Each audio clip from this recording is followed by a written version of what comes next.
Park, Mayor Lightfoot, and staff. I know it's not your first time here, but welcome back again. I want to welcome all my government colleagues here today from multiple departments and agencies tasked with providing services to all of our constituents throughout the city of Chicago and here in Bucktown. Memorial Day is a time to honor those who have passed from our families, but not from our memories. All of us know someone here today as we honor those who fought for our country and paid the ultimate sacrifice, and we honor them with their service today.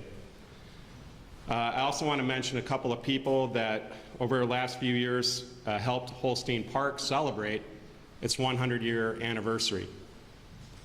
I want to give a credit to Scott Jacobs, a member of the community who recently passed away, who was instrumental with many of you in the community for planning and securing funding for the rehab of this 100-year-old building so that children in our city from throughout the neighborhoods in this area, community area, could enjoy the indoor and outdoor spaces. And I want to thank the staff here, Shannon, and all of her staff at the Park District who provide all these services for all these kids of all ages, for the families who use the pool and all the outdoor services here. And I also want to recognize the work of the lifeguards who have done great service here for us as well. Please let me give a shout out to the members of the 14th District and our police officers who work with us. Sergeant Henkels from the CAPS office, who served 20 years as an Air Force officer, Sergeant Edens, Liz, and many others who work with the city, work with the Park District to bring events here throughout the summer and winter months. Now, as part of the efforts to curb crime, you've heard the mayor talk a lot about the work that we have to do to keep funding youth services throughout this city. This is one of those places where it works, putting money, hundreds of millions of dollars over the last couple years into these services to keep our children off the street as soon as they get out of school and into locations like this is what we need to continue to do. A lot of our officers, our firemen, city workers are tasked with providing public safety so that those who died for our country and for our freedom did so knowing that they were fighting for us, that they were able to build and without fear enjoy these spaces throughout the year. We are lucky to be able to do this in our country, but we have to fight harder than ever to make sure that we can continue to keep their promise. So curbing crime requires a full-scale effort by all government bodies, not just by those here with me today in this space, but throughout the different jurisdictions in this city and county. The city, the county, the state, the federal government all have to work together, and I know that the mayor has taken great efforts to make sure that happens. We want to continue to provide great spaces like this for all of our families throughout the community area and build more throughout the city, in the south, the west, the north. So thank you again, Mayor, for being here. I look forward to continuing our efforts to provide these kind of spaces for all our children and families throughout the city of Chicago. Welcome.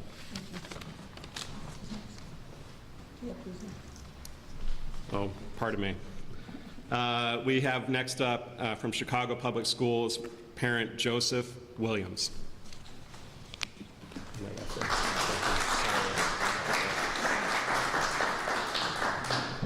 All right. Thank you, Alderman. Again, good morning. My name is Joseph Williams. I'm a father of 5 children who attends the Chicago Public Schools, and I'm also founder of a nonprofit called Mr. Dad's Father's Club.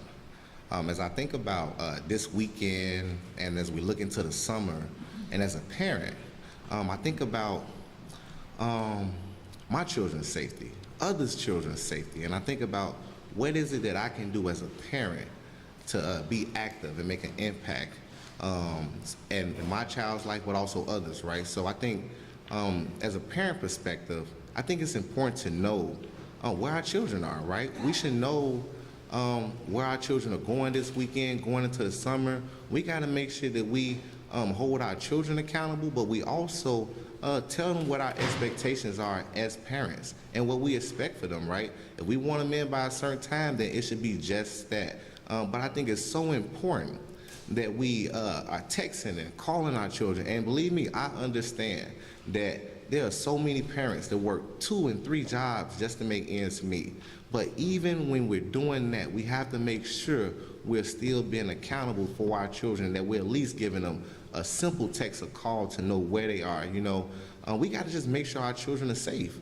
And as we continue to move forward, we have to make sure that we're also putting our children to those different outlets and resources that they need, such as making sure that families are going out to the parks, to the zoo, to the museum, taking advantage of those type of opportunities that the city has to offer. You know, I don't know if some families know, but if you receive SNAP benefits, you can actually go to the Shed Aquarium for free on days and be discounted to go there. You can go to the Children's Museum. There are tons of free resources for families to get out and use, and we want to make sure that those opportunities are there. Even my organization, where we work on getting fathers actively involved in their children's lives. It's all about getting fathers to come out, read books to children, mentor children, and then we're pulling we're pulling men off of the streets to make a positive impact with our children and our communities. So these are the type of outlets that our children need. We want to connect them to the city's My Shine, My Future. That's very important. Those are opportunities that are sitting there for our youth to tap into. And you know, and I thought the other night to myself, I said, I wonder if we can add a voucher app to that, where we have an Uber voucher or a Lyft voucher. So as I be considerate to think about those children who want to go do these activities but cannot get on a train or bus to do it because they have to go through different gang areas, how can we get them there safe? You know, so when I think about what we're talking about now and the violence in the city of Chicago, I'm thinking about an all-hands-on-deck approach. We're going to need our churches to open those doors on the weekend, provide activities for our children to come in there and do. Let our youth come and play basketball. I'm going to encourage more nonprofit organizations to, even when we know our youth are planning and organizing events, to make sure that we're right there to help them. Give them that guidance. Be there as a chaperone to make sure that they are doing these things, but they're doing it in a manner that's not only productive, but in a manner that leaves everyone peace at the end of the day. So again, this is going to be an all hands on deck approach. It's going to take our city, our elected officials, it's going to take the nonprofit, the churches, everyone to come together for the betterment and to ensure that our children and our families are safe this year. Beyond the weekend, beyond the summer, this year, we want to make sure that our children are safe. So again, I'm Joseph Williams. I appreciate you guys for giving me the opportunity to speak today. And I just think, again, it is so important that we be innovative and that we work together more than anything to make sure that our babies have a bright future ahead. So with that being said, I would like to introduce you guys to our mayor of the city of Chicago, Mayor Lori E. Lightfoot.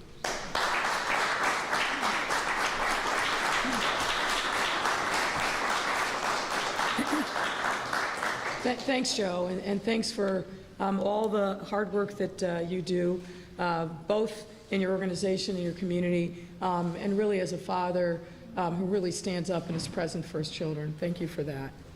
Good morning, everyone, and thank you all for being here.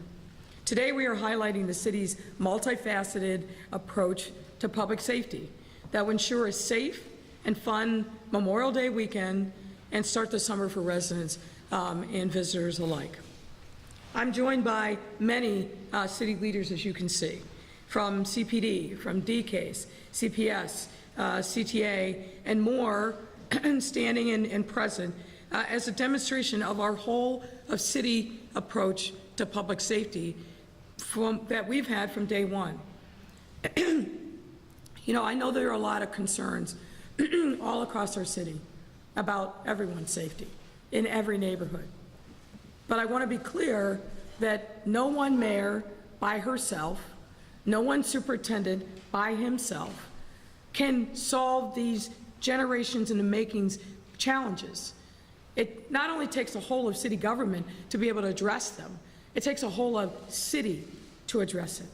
And for way too long in this city, some of us were content when the problem was over there. That didn't bother us.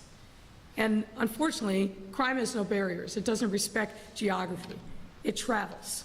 So this is truly a moment where we must come together as a city government, with elected officials, but as residents, making sure that we are united in doing what it takes to help ourselves, but importantly, help our neighbors, and by doing so, helping our city.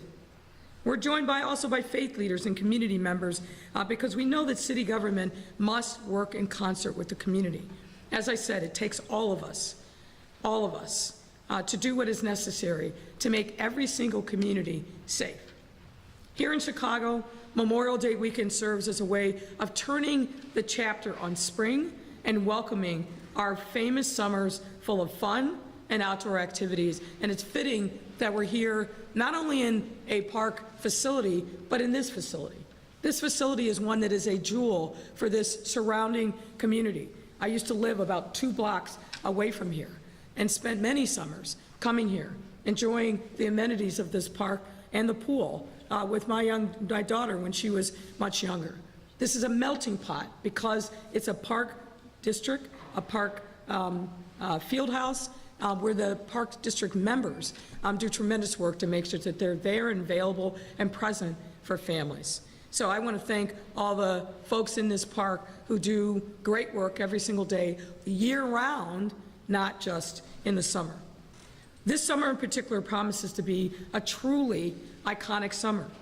After years of canceled and reimagined summer events due to pandemic restrictions, we are finally truly completely open and ready to welcome the traditional summer, Chicago summer experience we all spend all winter long craving and waiting for.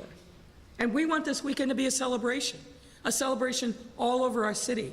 Just last week, I attended a planning exercise over at the Office of Emergency Management and Communication. There were probably 60 of us in a room representing every form of government, all law enforcement, all social services agency.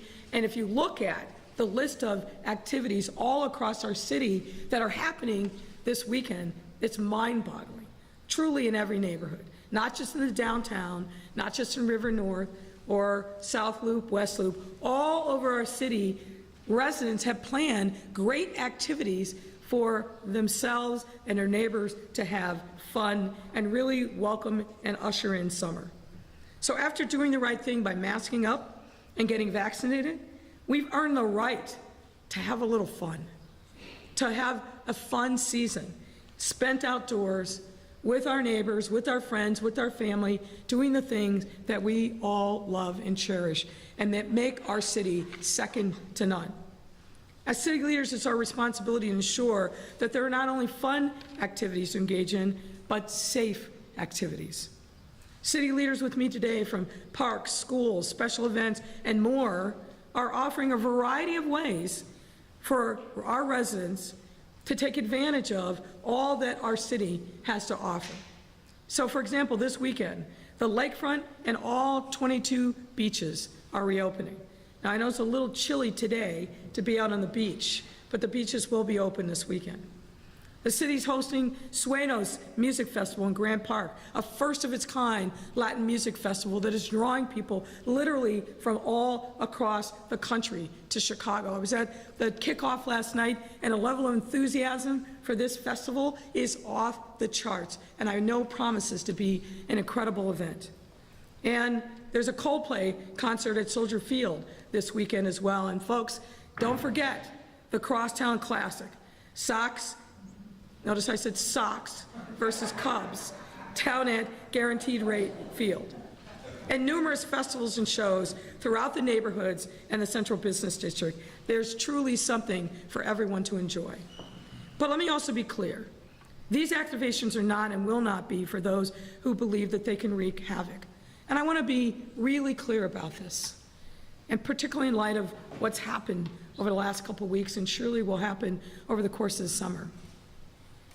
Teenagers gather in groups. They gather in groups to have fun. They gather in groups to be together. And particularly after the last 2 years that they've been through, they want to be out and they want to be having fun too. The conversations that I've had and what I've heard from others, when we ask, hey, why are you coming downtown? And what they say is, because that's where fun is. That's where nice things are. And as mayor of the city, I want to be clear. Our children are welcome everywhere, anywhere they want to be. This is their city too. And we shouldn't be afraid of black and brown kids coming downtown. Let me say that again. We shouldn't and cannot be afraid in condemning of black and brown kids coming downtown. It's their city too. We don't act that way when white kids come downtown en masse. We just don't. The issue is not that they come downtown, not that they're coming in big groups. The issue is if the behavior is one that recognizes and respects people, property, and spaces. And so I thank Joe for making, I think, a point that's important. Parents, you must know where your children are. And more to the point, you must accompany your children to enjoy these safe spaces and model the behavior that you want them to exhibit when they're not with you. That's where the challenge is. We can't just offload our children and hope for the best. That's where the challenge comes. So I want our kids to enjoy safe spaces all over the city. I want us to continue to work to create those safe spaces all over our city. But it starts in the home, and it starts with responsibility of the parents, the guardians, and the caring adults to make sure that they're doing what all of our parents did, which is to set firm, clear rules on conduct. And in a city like Chicago that's so diverse, that has so many people coming to it from all over the world, 60 million visitors a year, we've got to make sure that we are conducting ourselves in public spaces in a way that is inviting for everyone. And parents, you've got to instill that message and drive it home to your children. So we are continuing to do what needs to be done. The planning for this weekend started months ago, has ramped up exponentially in recent weeks. And so we believe, and the superintendent will talk more about that, we have a very good plan in place to help our residents and our visitors enjoy the greatness that the city has to offer in every neighborhood. I want to also make sure that we remind ourselves that we have a curfew in the city of Chicago, which has, by the way, been in place since 1992. 1992. What the changes were that the city council made this week are very modest, and they really come down to two things. Number one is changing the weekend curfew from 11 to 10, from 11 to 10, 1 hour, and expanding the scope of the curfew to cover 17-year-olds and not just through 16-year-olds. That's a change. But again, parents, guardians, trusted and caring adults, make sure that you know what the curfew is. It's 10 p.m., 7 days a week for kids up to the age of 17. And frankly, young kids shouldn't be out unattended, unaccompanied. Now, there's been some I think, confusion and conflation of issues regarding Millennium Park, and let me clarify that so we all are on the same page. Millennium Park is open during park hours to everyone. Millennium Park is open during park hours to everyone. The change is that if you are under the age of 18, from 6 p.m., you must be accompanied by an adult. That's simple. You must be accompanied by an adult from 6 p.m. until park closing with an adult. It's not a curfew on kids. It's not a prohibition on kids, as I've heard some say. It is a policy for accompanying minors at the park from 6 p.m. on. So I hope that clarifies in people's mind what the rules of the road are in Millennium Park. So again, make no mistake, we want our city's young people to take advantage of and enjoy everything that our city has to offer.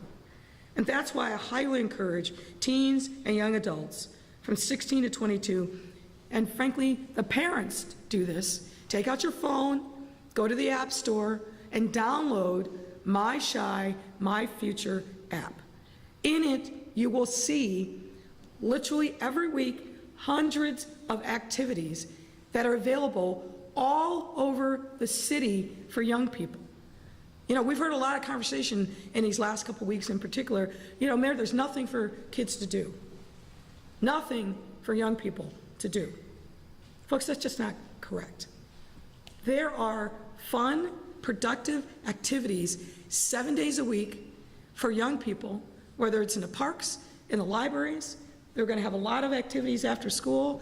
Let's Out, faith community, social services agencies. There are activities literally by the hundreds every week now at your fingertips if you simply download that app. Put in your zip code and you will see for yourself. The other day I was in City Hall. There was a young man who was there. One of his side gigs was delivering food. And so he came in and he delivered food. And he came up to me and said, Mayor, I think the thing to solve with these young people is we've got to get more activities in their neighborhoods. I said, I agree. I said, but did you know about My Shine, My Future app? He said, no, I don't know anything about that. So I explained to him what that was. And I explained to him why it was important for people to know about it. And I really encouraged him to download it.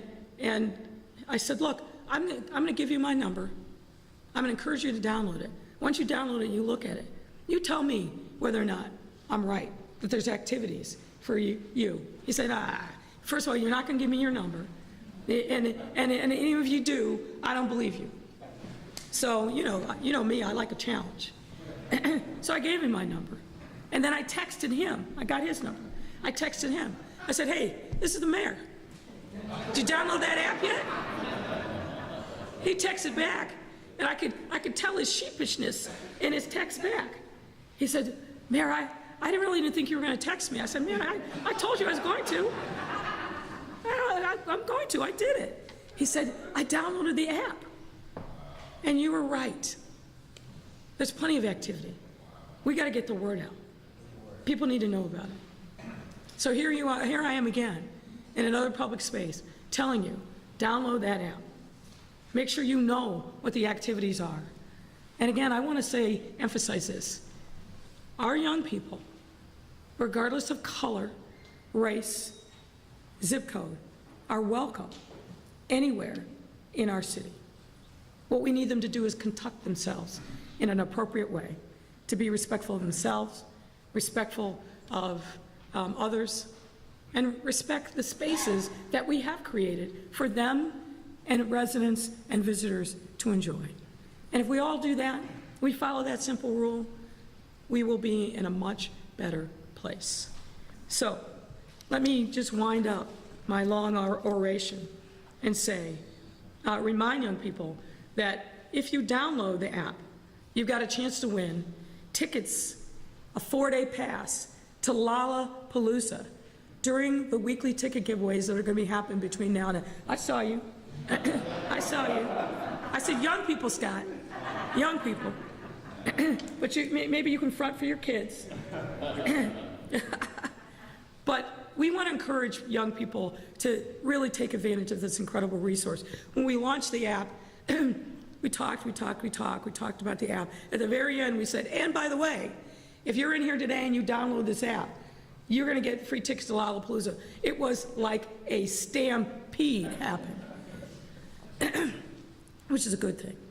It's good for us to see the joy on the faces of our young people. And let's remind ourselves that the vast majority of our young people are doing exactly what we'd expect them to do. Having fun, being innovative, creative, pushing us as adults, challenging us to live our better self and be accountable to ourselves and to them. They're being teenagers. They're doing the right thing. And I don't want the challenges that some have that are real and profound, but there's some, not the many. I don't want them to eclipse the incredible things that our young people are doing every single day all across our city. So I'll stop for now. And I also want to say one last thing. I apologize. This is going to be a fun and great weekend in our city.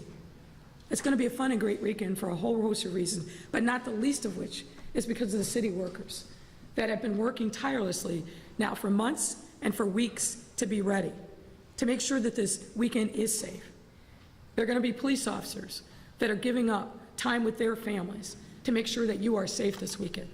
There are going to be fire personnel and other emergency responders on the front lines always, running towards danger always, who are giving up and sacrificing time with their family to make us safe. There are city workers all over, the infrastructure departments in particular, CDOT, streets and sanitation, water. They're going to be out there doing the Lord's work. And other agencies that never get the kind of credit that they should. BACP, the Business Affairs and Consumer Protection, DFSS, the Department of Family and Support Services, libraries, parks, schools. We're all in. We're all in. And what I would ask members of the public, if you see one of those folks that are out there that are doing the work for you, that are making sacrifices for their family to be present and to create a safe weekend for you, say thank you. Thank you for your service. It will go a long way. It'll be greatly, greatly appreciated. And with that, I'd like to ask Superintendent David Brown to come. Thank you.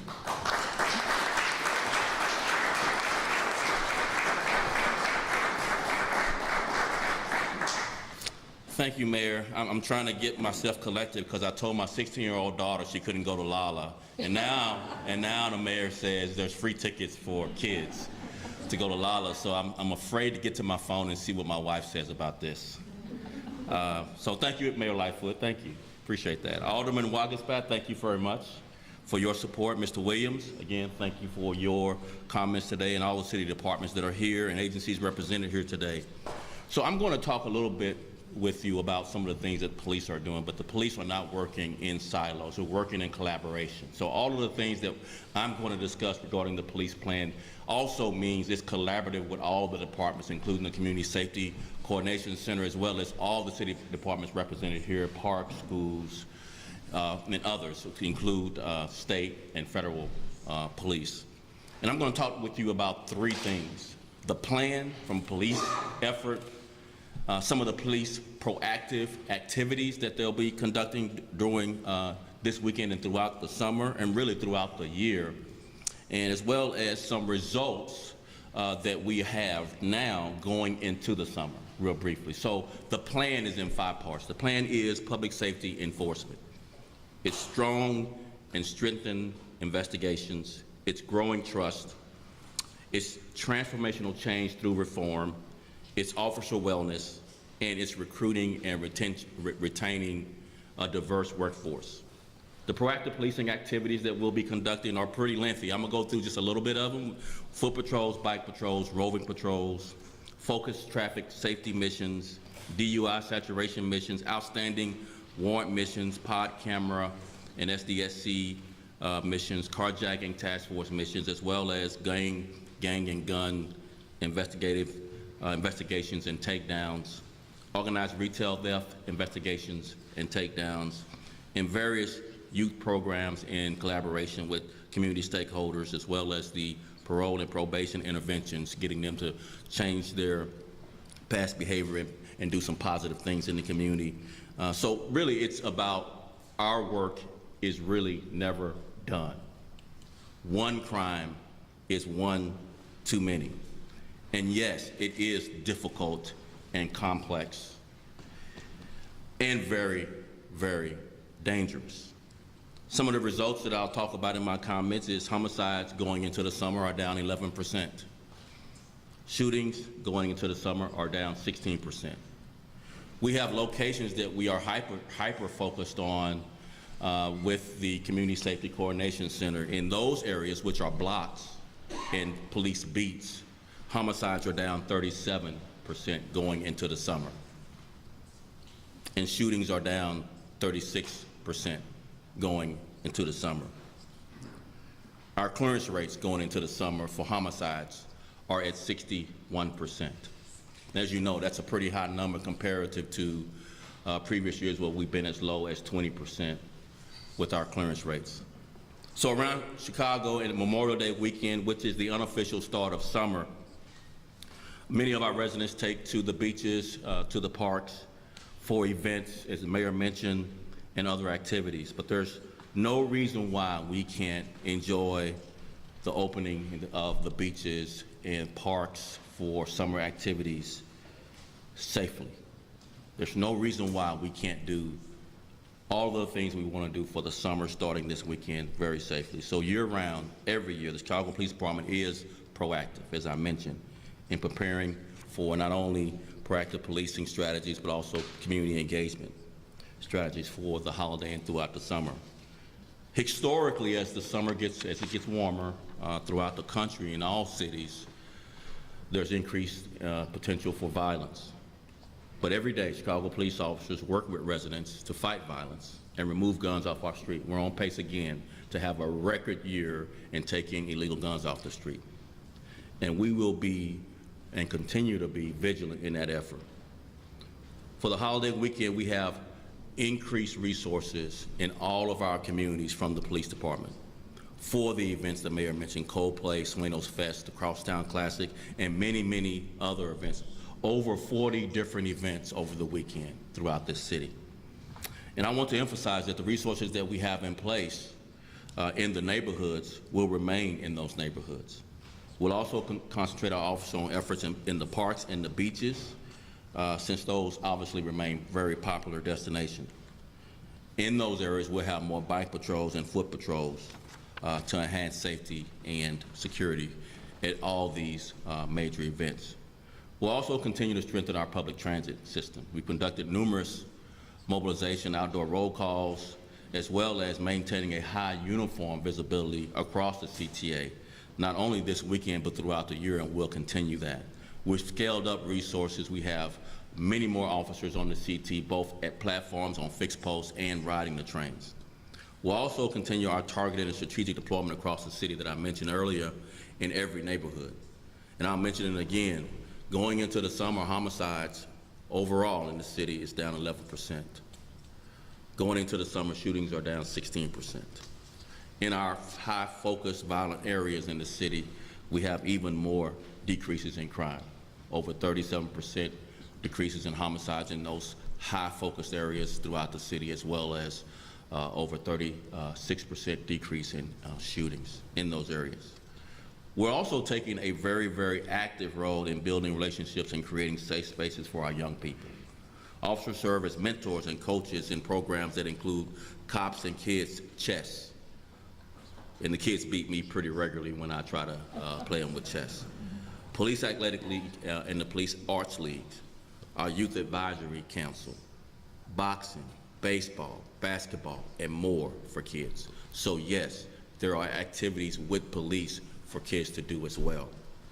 Efforts like these are really important in building trust in the community and transforming our department. We continue to accelerate, finally, our recruitment. As you know, we've had challenges like every other department in this country with recruiting new applications.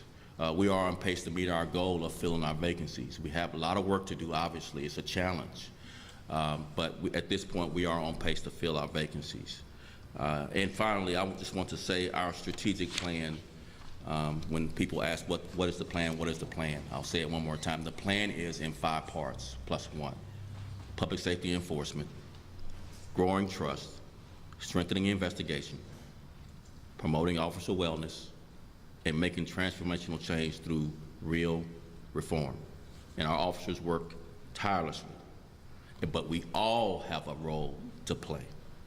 Working together with our fellow city partners and our community members, we can all make Chicago a safer place to live, work, and play. So please enjoy the weekend. Enjoy the Memorial Day weekend. Have fun. And also, let's be safe. Thank you. And with that, I'll turn it over to Tamara Mahal. Thanks, Sis.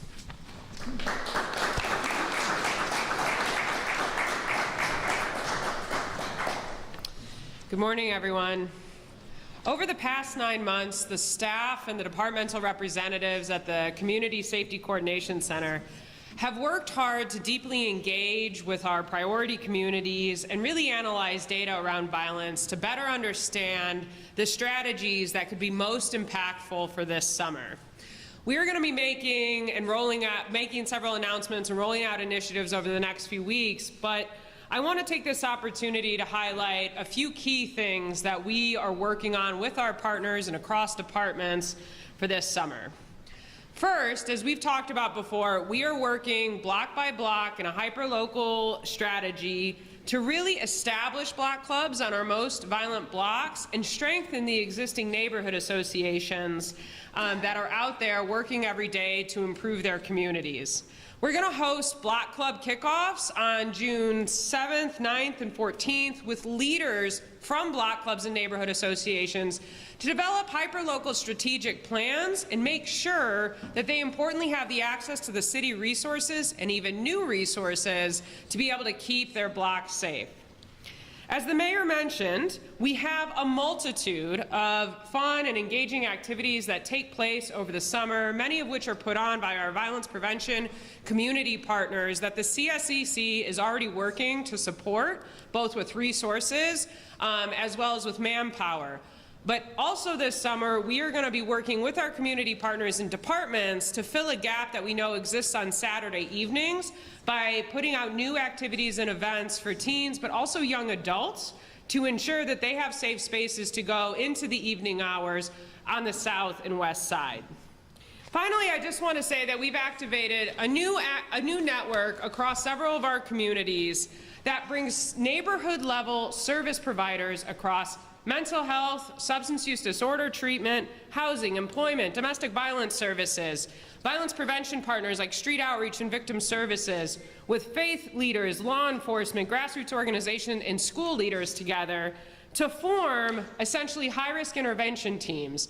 And they're working on a weekly basis to conduct reviews of existing violence that's been going on over the past week, but also to identify potentially concerning events or death anniversaries that may be coming up in the coming week that we can work together to help prevent.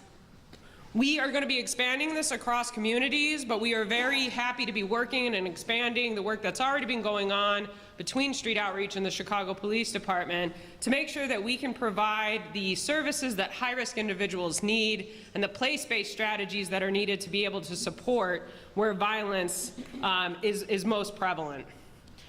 I also just want to note that under Mayor Lightfoot's leadership, and this is a fact that often goes unnoticed, the city has increased violence prevention program funding by more than 20. Over $52 million annually is going directly to violence prevention programming now, and that's not even with the addition of ARP funds that we're rolling out here very soon.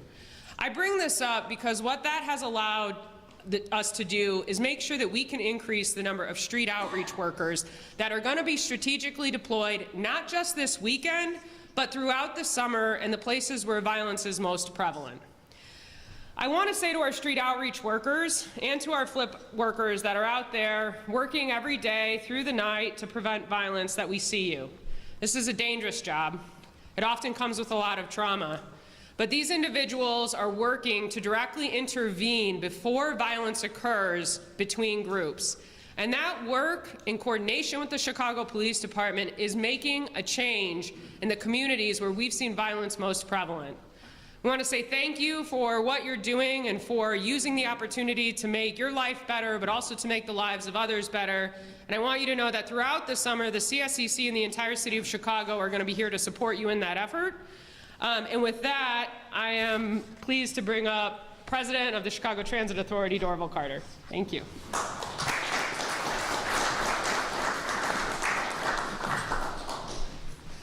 Thank you, Tamara. As you heard from the mayor and from others here, we got a really great summer that we're about to have around here. And I want to let you know that the CTA is ready and will support the city and the Chicago Police Department in whatever way possible to help this incredible city move. And we want to do that as we work together to provide everyone a safe and enjoyable holiday weekend and a summer season. The CTA and the Police Department have a decades-long partnership, and we are committed to addressing our riders' concerns regarding crime and safety. Each day, we work in close collaboration with the Police Department and its dedicated public transportation section to strategically deploy police resources, which are then complemented by our teams of unarmed guards who patrol our system to keep an eye out for and report any suspicious activity or acts of crime. Both the police department and CTA have added resources to address crime and keep the system safe, as this has been and will continue to be our #1 priority. This Memorial Day weekend, CTA will be providing extra bus service to accommodate those attending concerts at Soldiers Field, where one of my great bands, Coldplay, will be playing, as well as Northerly Island. And for those heading to the Guaranteed Rate Field for the second half of the Crosstown Series between the Sox and the Cubs, CTA is the most affordable option to get you there via both our red and our green lines, or any of the other 8 bus routes that serve that immediate area. We will also be providing additional bus and rail service for Monday's game at Wrigley Field. As we all prepare for the warmer weather, the CTA remains the best and most affordable option for experiencing Chicago this summer. And as much as this pains me, maybe not overly pain me, the cost of a one-day pass on CTA is less than the cost of a gallon of gas. So, with that one-day pass on CTA, you can go to Chicago's iconic beaches, to our major sporting events, to barbecues, to concerts, to neighborhood festivals, and everything else in between.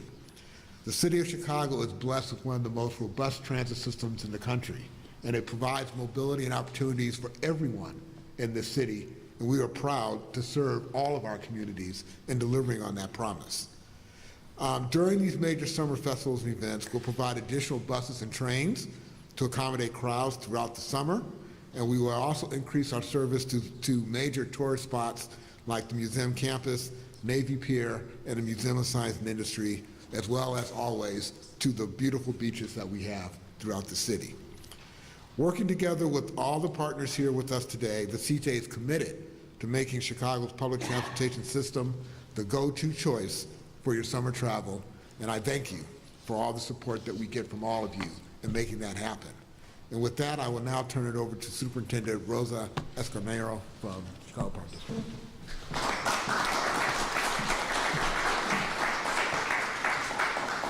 Thank you.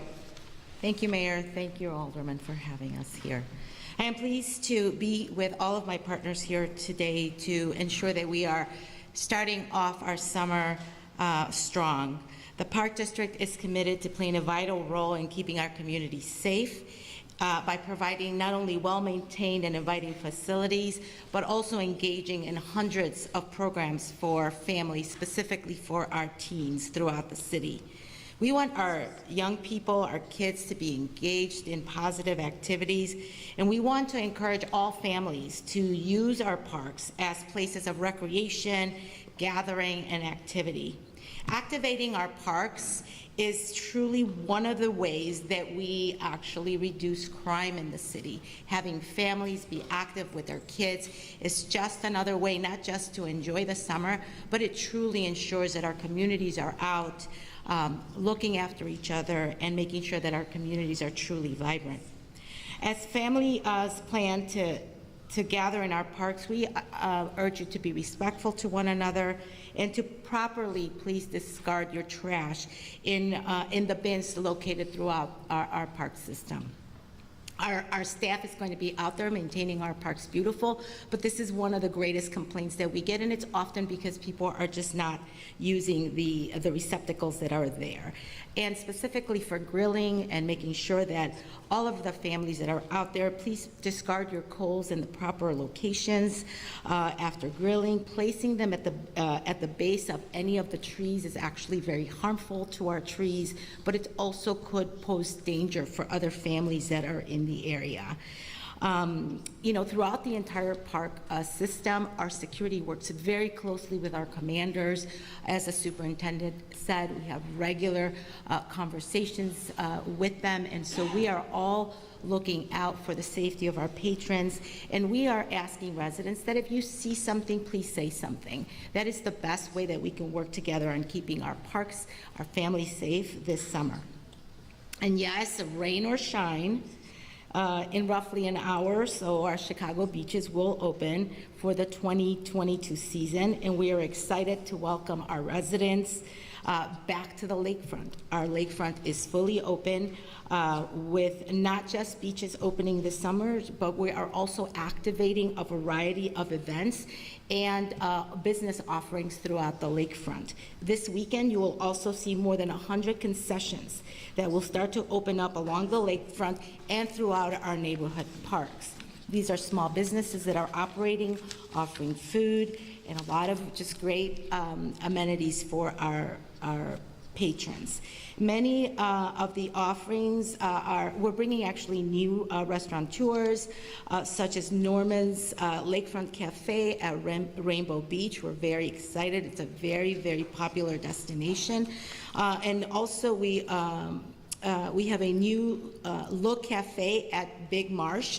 That is our big natural resource treasure out on the south side of the city. We encourage our residents to bike there or take the CTA there. And then I want to remind our residents that our beaches are open from 11 a.m. to 7 p.m. Throughout the entire summer, and we have plenty of lifeguards throughout our entire beaches that will be available.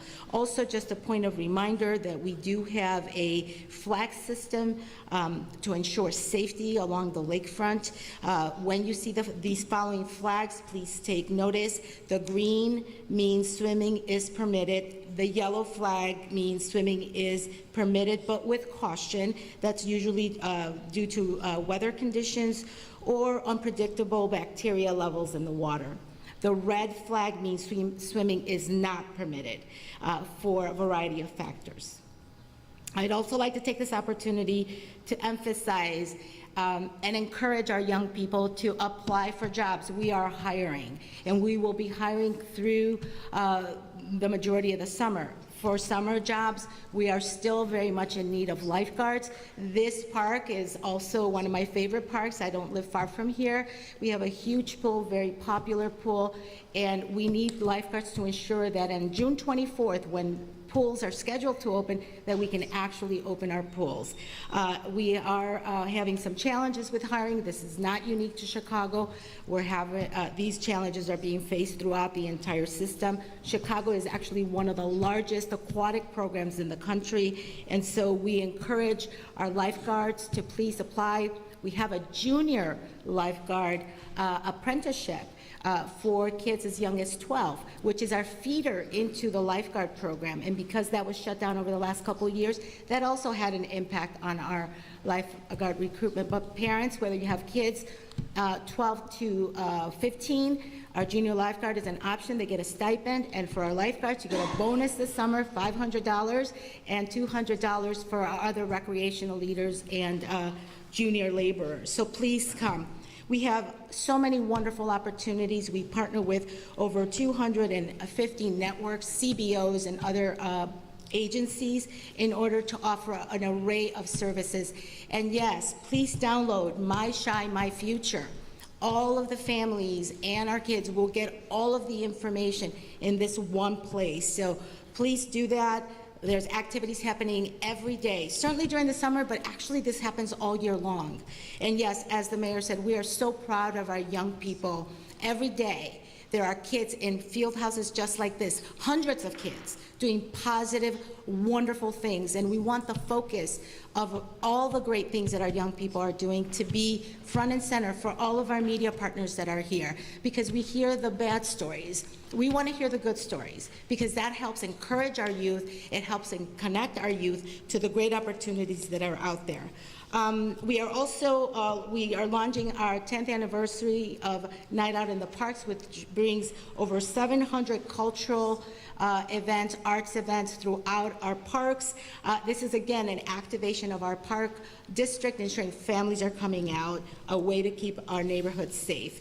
And if you'll allow me, I'd just like to say a couple of comments in Spanish. El verano ha llegado y queremos dar la bienvenida a todos los residentes, a las familias y a los jóvenes que por favor visiten los parques. Estamos aquí para ofrecer muchísimas oportunidades a los jóvenes y a las familias. Queremos recordarles que hoy las playas abren. Hoy es el primer día que abren. Las horas son de las 11 de la mañana a las 7 de la tarde, todos los días de la semana.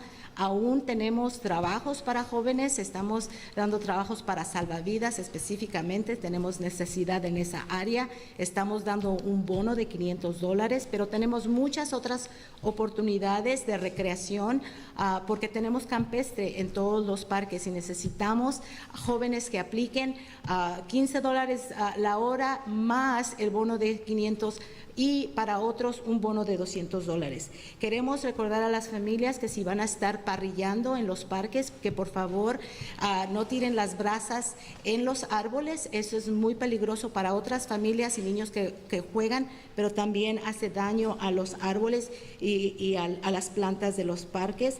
También queremos recordarle a las familias que hay muchos eventos este verano, los invitamos a los parques y tenemos también muchos restaurantes y lugares comerciales que van a abrir este verano. Son 100 locales en todas las playas y en los parques de Chicago.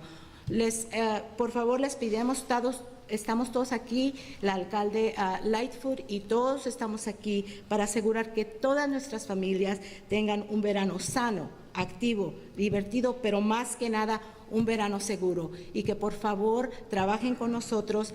Y para esos padres hay una aplicación que se llama My Shy, My Future. Queremos que por favor eso lo vean en su teléfono y que conecten a sus jóvenes con las actividades que están en la ciudad de Chicago. And with that, I want to ask Aaron Harkey, Commissioner, Department of Cultural Affairs and Special Events, to come to the mic.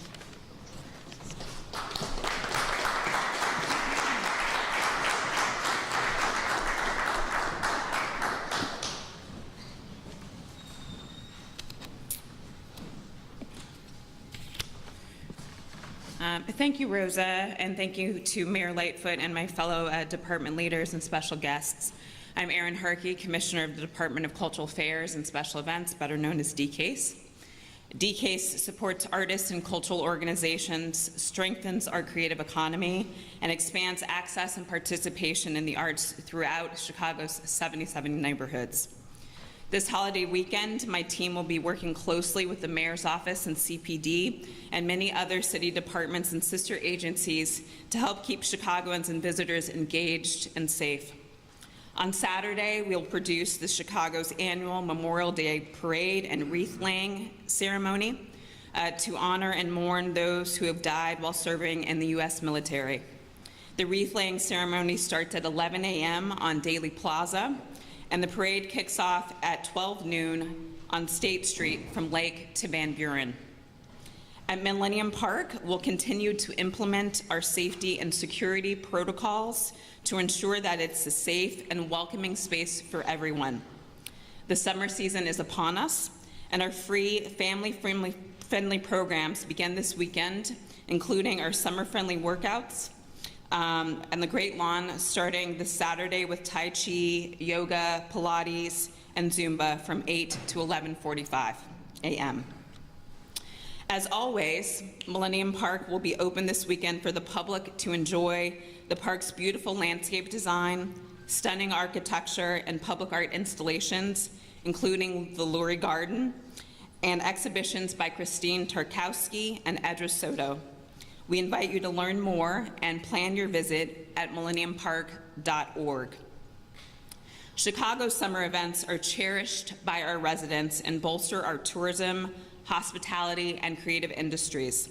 We're so glad that these events are returning to Millennium Park and beyond to bring a sense of normalcy and joy back to our city.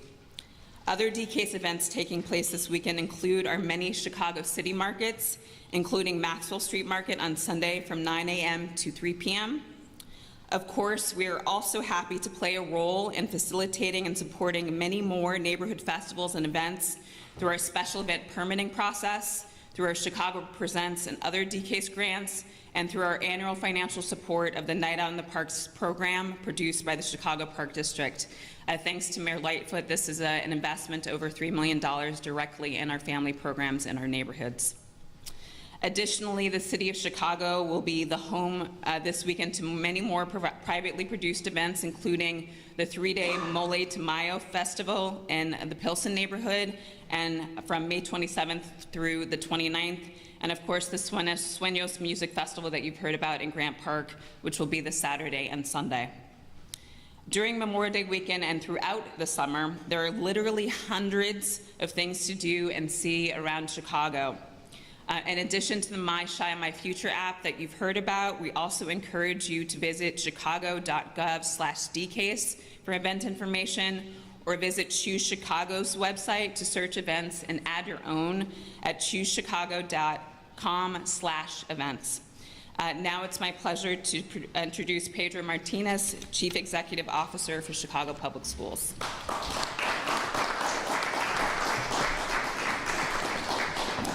Thank you, Commissioner Harkey. Good morning, everyone. I'm Pedro Martinez, the CEO of the Chicago Public Schools. And first, I want to start by recognizing the leadership of our mayor, Mayor Lightfoot, for bringing us together in support of this shared mission. Count us in, Mayor. We are all in the schools. Of course, the safety of our young people is extremely important to me in my role at CPS, and it is uplifting to see that it is just as important to my fellow leaders at other city agencies. Memorial Day weekend always signifies that we're nearing the end of the school year. It is my favorite time of the school year. We are celebrating graduations, we're celebrating events, children signing on for college and getting scholarships. I want to be clear, just as our commitment to student safety does not waver when the school day ends, we will remain just as vigilant in keeping children safe while they're on summer break. It is our goal that every one of our students has access to summer opportunities that are educational, engaging, and above all, will keep them safe for the months ahead.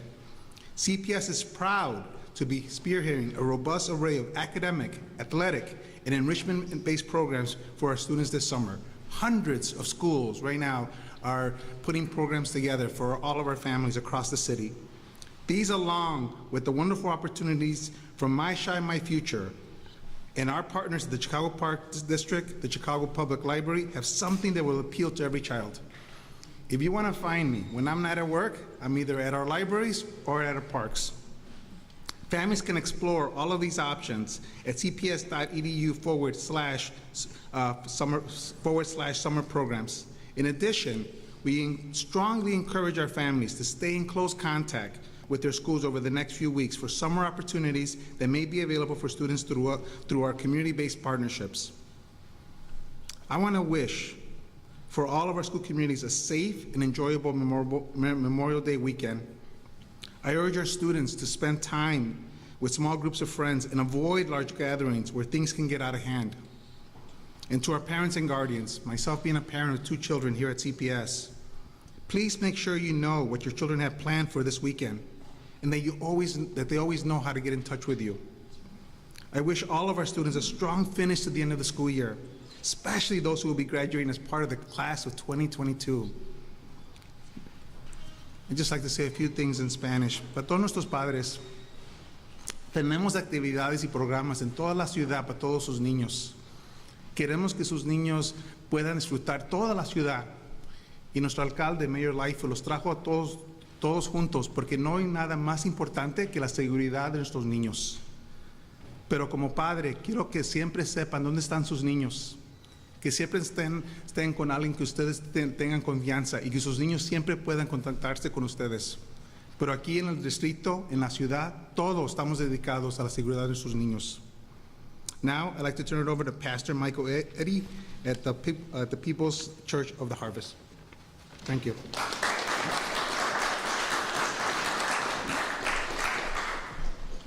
Good morning. Again, my name is Michael Eddy, pastor of the People's Church of the Harvest in the East Garfield Park community. Certainly want to thank our mayor for this opportunity. I represent faith leaders citywide, a couple of who are accompanying me today in preparation for this Memorial Day weekend. There is something that has been developed and been really extended for a number of years, Hands Across Chicago. I stand along with Dr. John Feuder, who is the head of the Chicagoland United in Prayer, along with Bishop Ed Peacher, Together Chicago. And we have been in preparation, as we do from year to year, for this Memorial Day weekend as it kicks off the summer activities that we have been organizing over the months.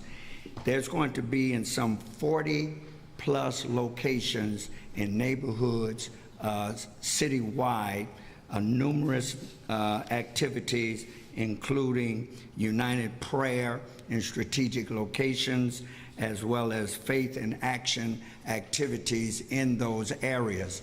We have been very intentional about having activities in all 22 of the police districts, because the faith community views itself as an ally, certainly with Mayor Lightfoot and with CPD. And I want to thank Superintendent David Brown and those that have assisted him, Glenn Brooks, along with Vance Henry, in preparation for a Michigan Avenue prayer walk that will occur on this weekend. We have been in preparation for this weekend and the months to come throughout the summer.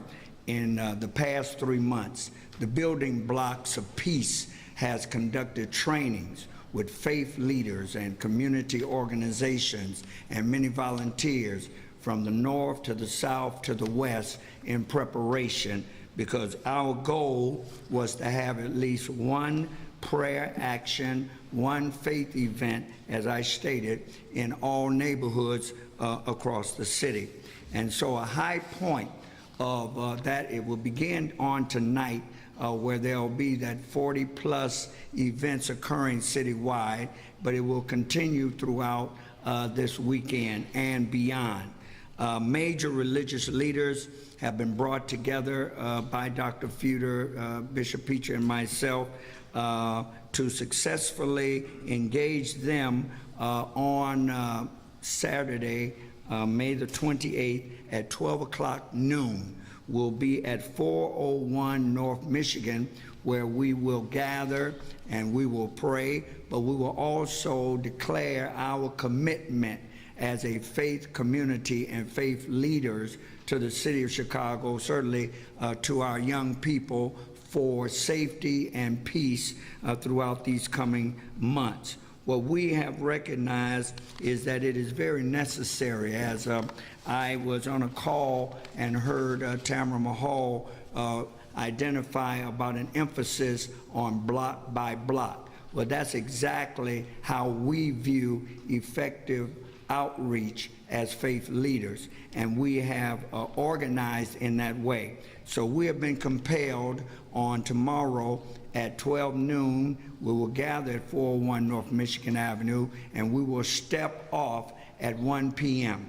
and we will pray and walk to Millennium Park, as we know that that certainly has been a focal point of attention in recent days. And we want to assure our mayor that the faith community stands solidly to ensure that our children are safe and able to come. I really appreciated what she said concerning black and brown children.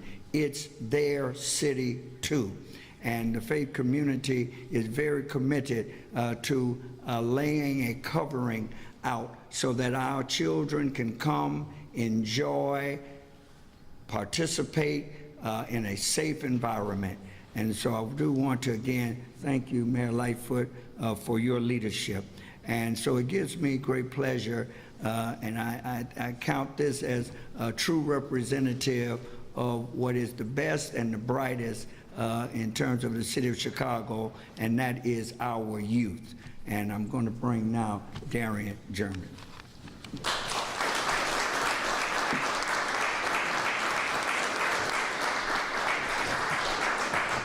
Thank you, Pastor Edie. Good morning, everyone. Good morning. Hello, my name is Darian German, and I'm from the Austin community, and I work for Root to Fruit Youth Organization. And what we do is basically like come up with plans like ASAP to prevent the violence in our community. As young people living in Chicago, it's sometimes hard to find our place. For the record, most of us have never broken the law or gotten into any serious trouble, but we often have to pay the consequences for those young people who carry guns and get into fights. Basically, like what we're trying to do is like change that narrative, like bring more people like me, you know, like who want to be in these type of meetings where we talk about preventing violence, you know, to just, how can I say it, to just like make them feel like welcome, you know, like make them feel like they have somebody. And it starts at home. Like the mayor said, like Joseph Williams said, like it starts with the parents. If they like know where their children are and things like that, then that could be, it could be safer for everyone, you know. Kind of nervous.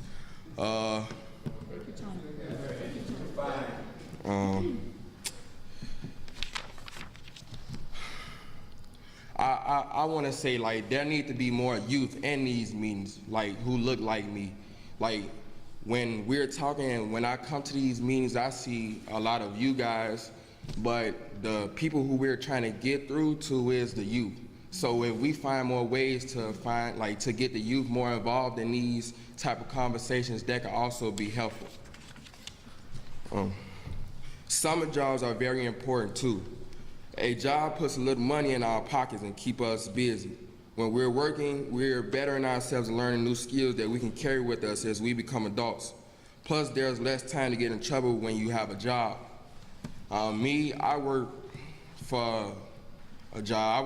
I work at Walmart, and it's like my time, I'm always there, so I'm always busy, or like when I'm not, then I'm with my friends in the Austin community coming up with plans to prevent violence in our community, which is ASAP, Austin Safety Action Plan. And we just come up with events and things like that to prevent the violence in our neighborhood.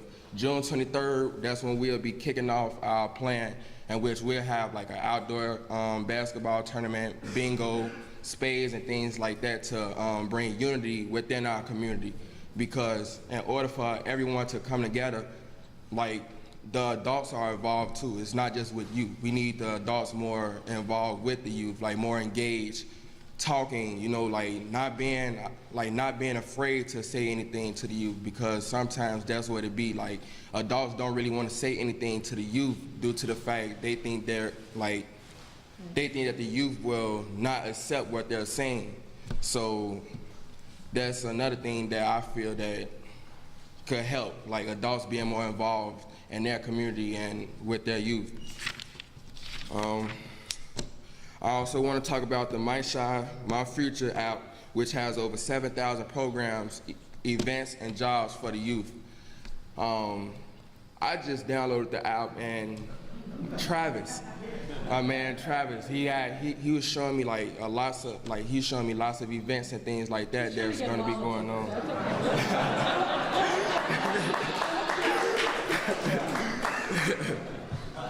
But yeah, he showed me like a lot of things on the app, and I'll start to look more into the app too, so I can find out more things that's going on around me. Because like I for a lot of people, they probably don't really know about the app. So like I also had the question of like, how can we get the youth to know more about this app, you know? And then like with the Memorial Weekend, we all know it get dangerous, but we also have like the youth and kids who know and respect and, you know, like understand safety and also like to do the right thing. So it's like, it's not always everybody, it's not always everyone, but we're treated so as if it is everyone, like, and it shouldn't be like that at times. With that, I'd like to say thank you for coming up here and speaking in front of you guys. Like for this, I'm new to this, but I'm starting to get more of a gesture to it. But,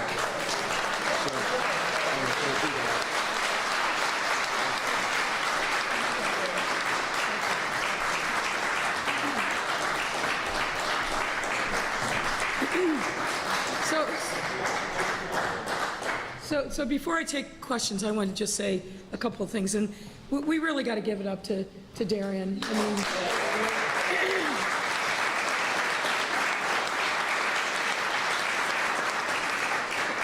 it's not easy as an adult to stand behind this podium, and I can only imagine how intimidating it was for you. But man, I just want to tell you, you did a great job. You did a great job.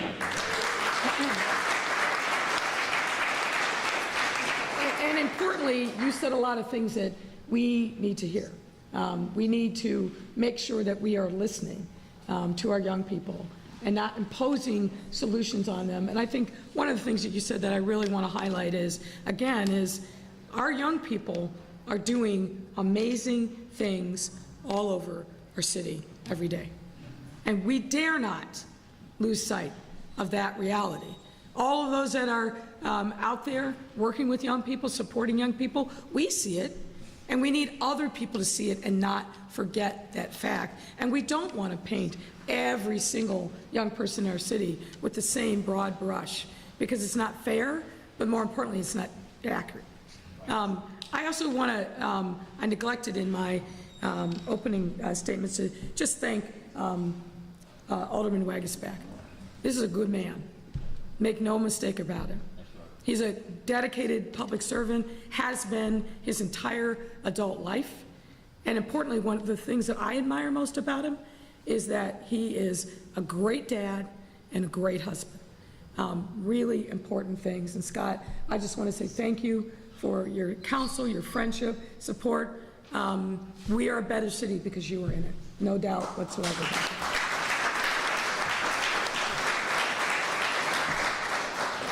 And now, let's take some questions. Thanks a lot, Mayor. Members of the media, 2 questions per reporters. We'll kick it off with Craig Wall from ABC.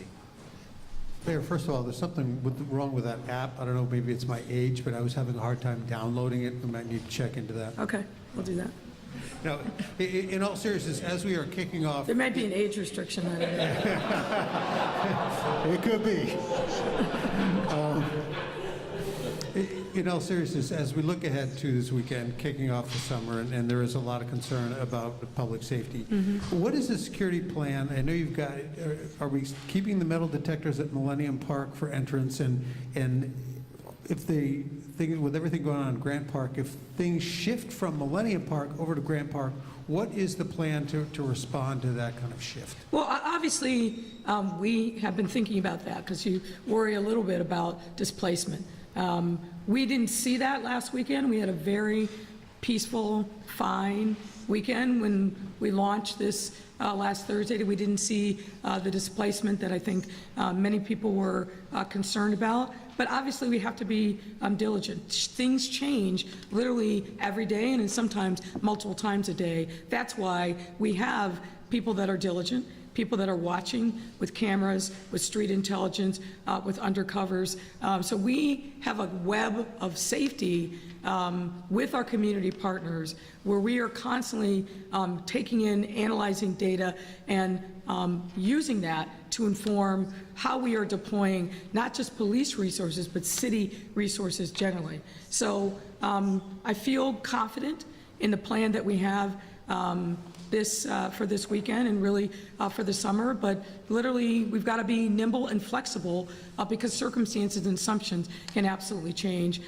You asked a question about the conditions of Millennium Park. Yes, I will continue. I think, frankly, they were successful. One of the reasons why, and I'll let the superintendent speak to this, why the shooting happened there last weekend with the gentleman is because he was trying to avoid the security measures that were in place.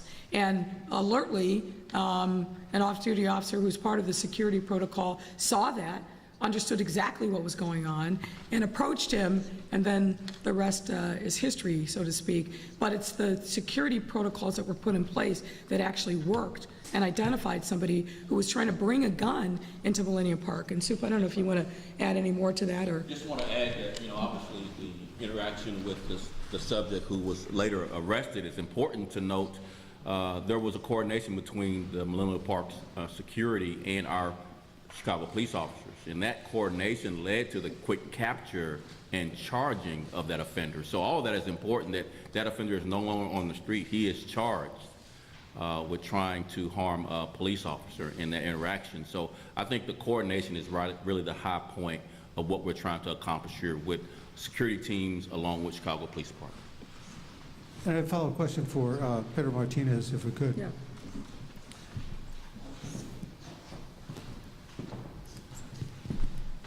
Obviously, with what happened down in Texas, school security is top of mind for everybody.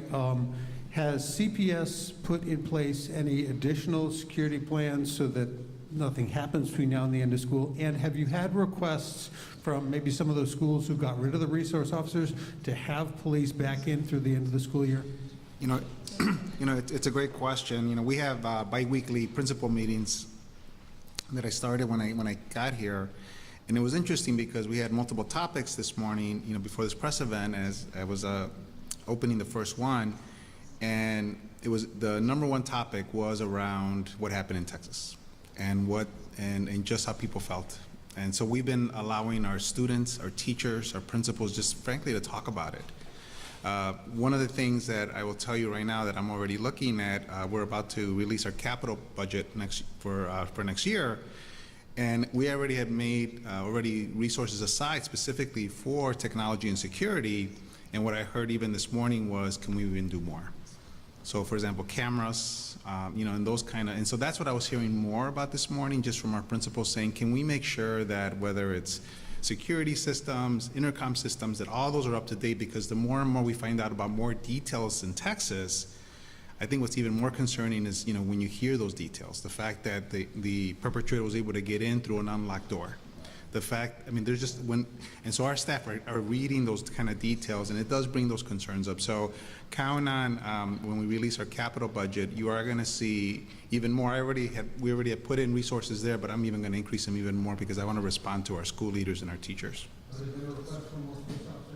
Not for police officers. They're really more, they're for them, it's really more about, locks, cameras, intercom systems, because we have so many buildings and some of that equipment is very outdated. And so we already had a plan to start addressing it, but what I heard even this morning is let's even be more aggressive about it.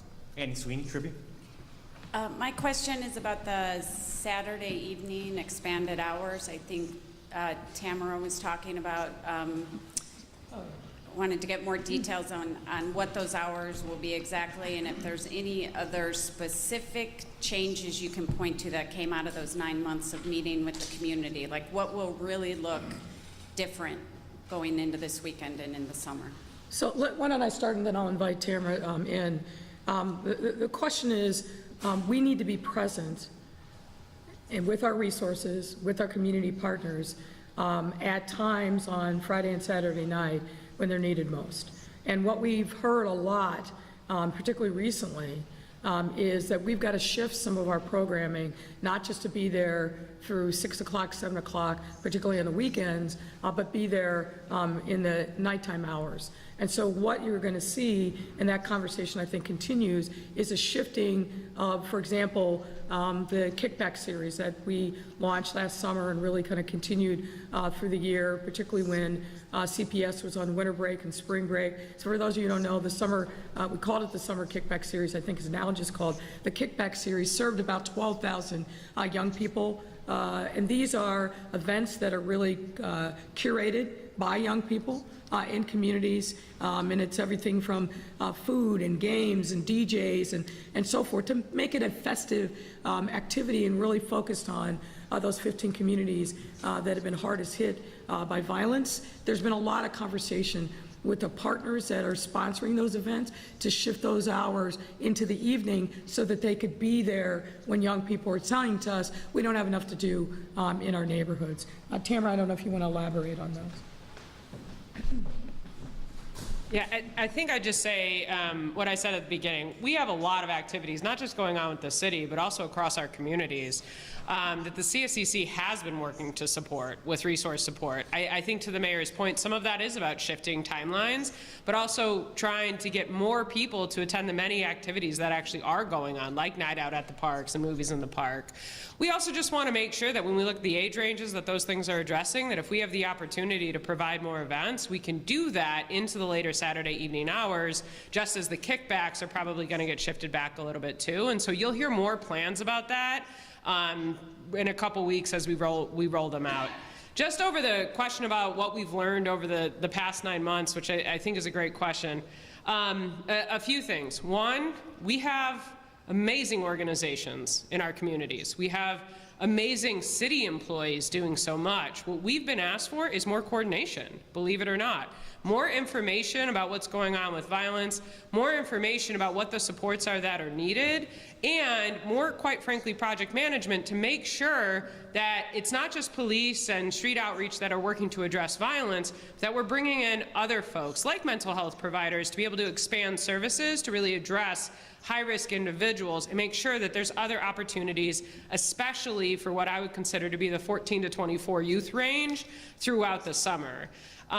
We've also heard that we need to be block by block. This is something that's already been known to folks from community policing, already been known to CDOT and Streets and Sand, that they were already working on this level, but we needed to bring a coordinated approach where we could have community members say things to us like, hey, that vacant lot over there might be driving something. How do we bring in not just police, not just cleaning, maybe even mental health services to that block to address what's going on?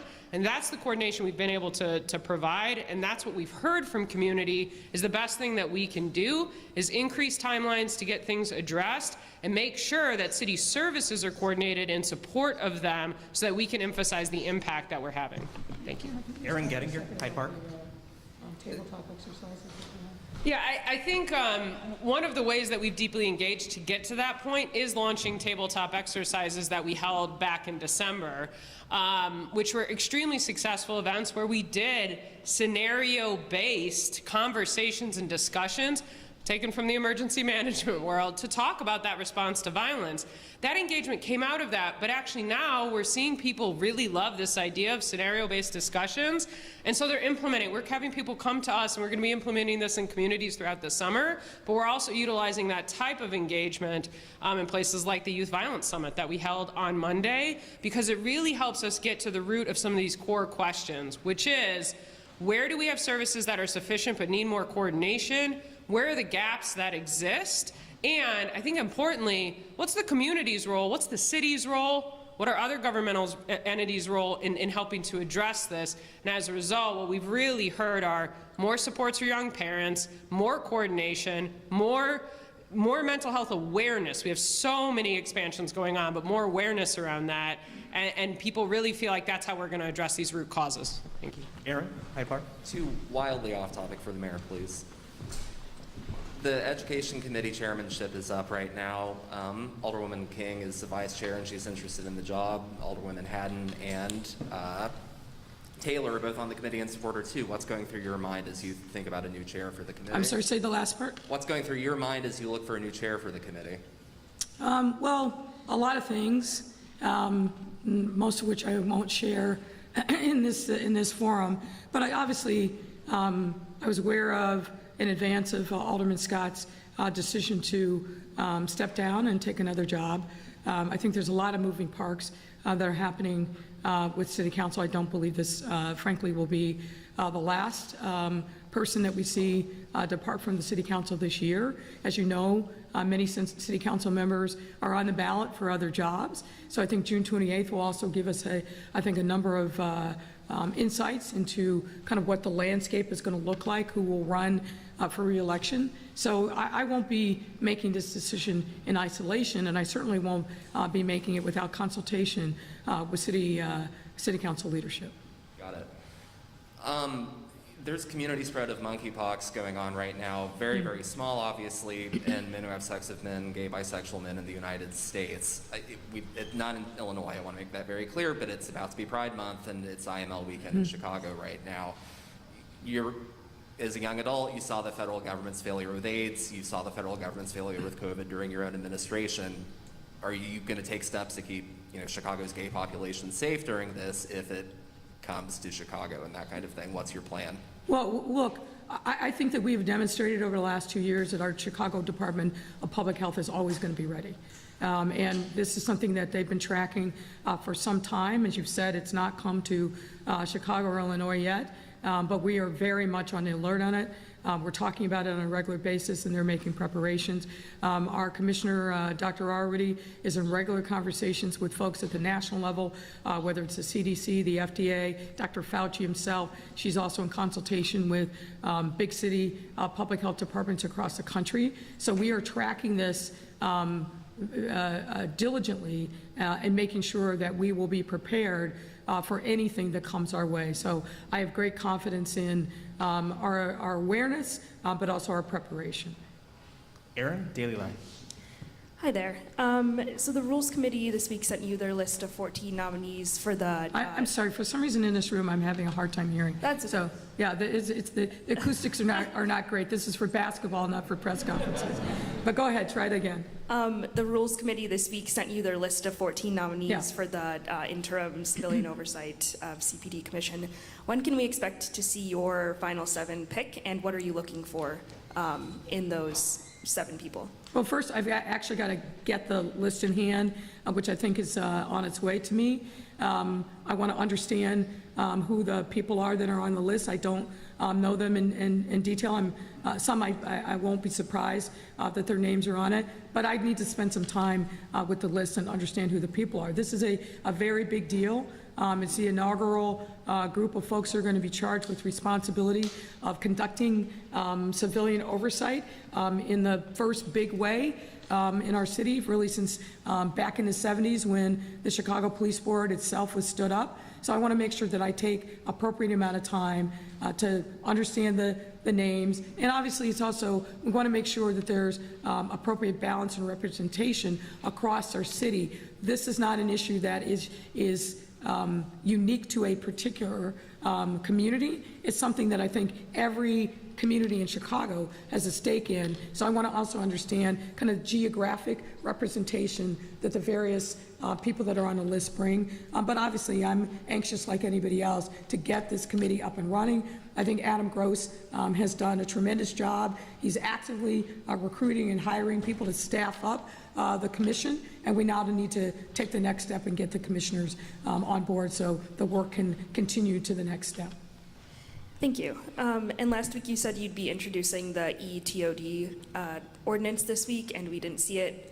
What's the delay, or what's I think there's some additional refinement that we needed to make sure that we had right before we introduce it.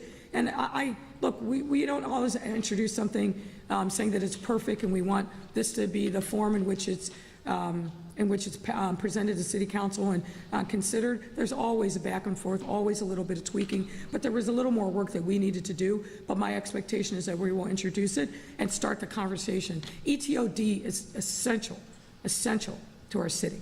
We've got to make sure that we have real options of affordability, particularly for families, and that we're doing it in a way I think that is consistent with the serious role that we take, our obligations to make sure that we're providing sustainable options, sustainable not just in affordability, but sustainable to reduce our carbon footprint. We have an obligation to do that, and I think ETOD is really important. Look, this is not going to be easy. There are going to be lots of questions and lots of folks that probably line up and say, with the NIMBYism, not in my backyard. So we want to make sure that the launch of this is something that really starts, I think, an important conversation for people to have. And so we're just going to take a little more time to make sure that we get that right before we present it to City Council. Thanks a lot, Mayor. That's a wrap. Thank you.